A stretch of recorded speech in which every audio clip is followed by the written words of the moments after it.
Имено секојдневни протести низ булеварите во Скопје најавија студентите поради како што велат негрижата на Министерството за образование и наука за студентскиот стандард и нивните потреби. Но во текот на вчерашниот ден МОН ги исплати стипендиите и студентскиот оброк. Ги предомислили тоа студентите, дознаваме од прва рака од Кристијан Димков.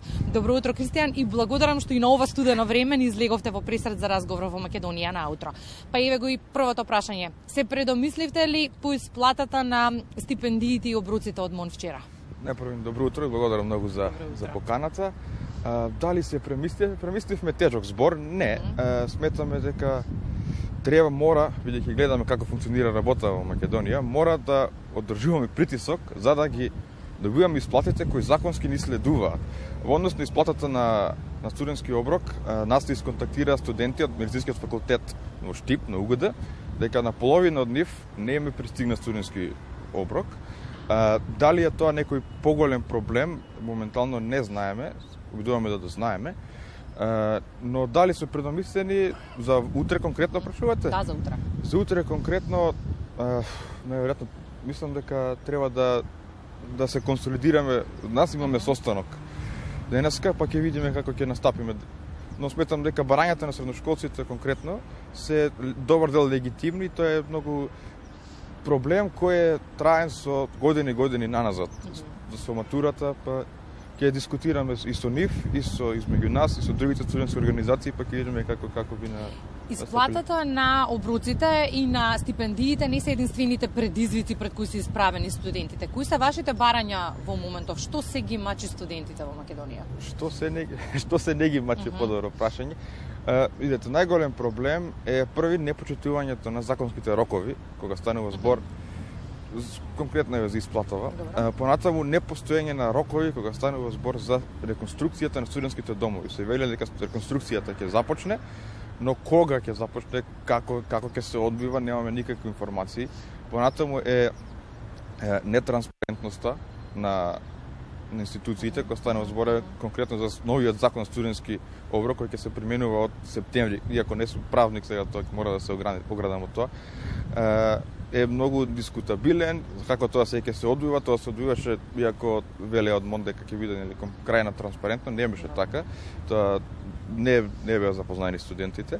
Понатаму има проблеми со студентската демократија, институционално зборам студентски собранија и универзитетски собранија, каде што е работата премногу бирократизирана и студентите, јас сум конкретно член на факултетско студентско собрание при мојот факултет, филозофскиот, и целата работа е многу бирократизирана. Не може нешто да се направи без да поминат 15 бирократски лабиринти, од после тоа веќе дотијата е завршена. Има проблеми со конкретно науким со дигитализација, например, ние при секој упис на семестар се чека со часови пред студентски прашања, што е дигитализација нема никаква УКИМ, минимална УГД има, УКИМ нема, што нема некоја логика. Понатаму проблеми со тие тие скриени трошоци при студирање, односно нели за секоја уплата за 100 денара, 30 денара, 50 денара, што се додава многу на цената на студирањето. Е, например, конкретно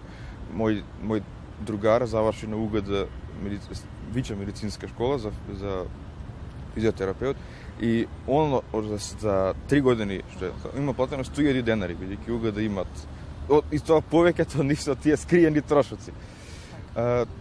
Така да не направи уште има. Бројни се. Ако во текот на вчерашниот ден МОН еден од проблемите ги реши, што е со останатите? Имате ли чувство дека има разбирање за студентите во државата?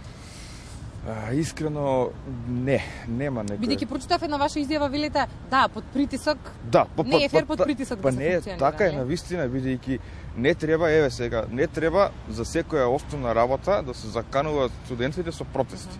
Например, сега да ги исплатиме, што ќе се случи со април. Дали во април ќе биде се оред? Дали треба и сега за во април да кажеме, луѓе, до утре ќе протестираме? Бидејќи конкретно на претседателот не му стигна плата 4 дена, цела држава се дигна што се вика во воздух. На студентите 6 месеци не им стигна стипендија и излегува Во текот на вчерашниот ден кажавте дека ќе се солидаризирате со средношколците, иако чекаме да видиме каква одлука ќе донесете во текот на денешниот ден, но велите сакаме да бидеме со средношколците бидејќи тие ќе бидат во нашата кожа за многу куса време. Да, видите, тоа е точно. Проблемите на средношколците ние ги имавме пред неколку години и они ќе ги имат нашите проблеми за неколку години. Така да имаме разбирање и симпатија, емпатија кон нивните проблеми и очекуваме, знаете, и они да не поддржат нас. Како и да бидејќи каква е нашата одлука, бидејќи верувам дека ќе има некој вид на поддршка, бидејќи нема, знаете, тоа е борба е за права на студентите, не на средношколците, за млади лица во државата. Така да очекуваме и они да солидизираат со нас, да знаат дека и нашите проблеми се нивни проблеми за година-две. И во ситуација кога важен ни е секој млад човек во државата, бидејќи масовно и се иселуваат, велите не ни се потребни ситуации кои ќе ни го отежнуваат престојот во Македонија и нашиот живот. Колку овие актуелни состојби и предизвици пред кои сте исправени дополнително ве демотивираат? Искрено, комплетно демотивираат, бидејќи е знак дека државата не се заинтересирува за своите студентите кои треба да се секогаш ќе користат таа флоскула веќе и нината на државата нема никаква. Значи еве ќе започнеме да речеме нека некој студент сака да продолжи високо образование во Македонија. Стипендиите, нас те контактираше студент на втор циклус студии, се прекинати за втор циклус студии, што ги оведува лани.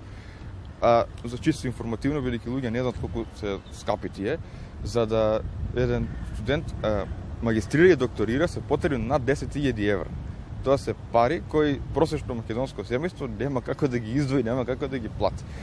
Со тоа се директно се закочува мобилноста на општествена и се мотивираат студентите да бараат или студирање надвор од државата преку стипендии или преку па си велат, знаете, ако веќе давам толку пари, ќе давам пари во Европска унија, барем ќе ми биде факултетот по висок на тие шангајски, по-квалитетно образование. Дека тој аспект е многу демотивирачки, понатаму имаме аспект, значи, на вработеност. Тоа е многу важен сегмент. Вработеноста на студентите по струка, по завршување на студии е 10%.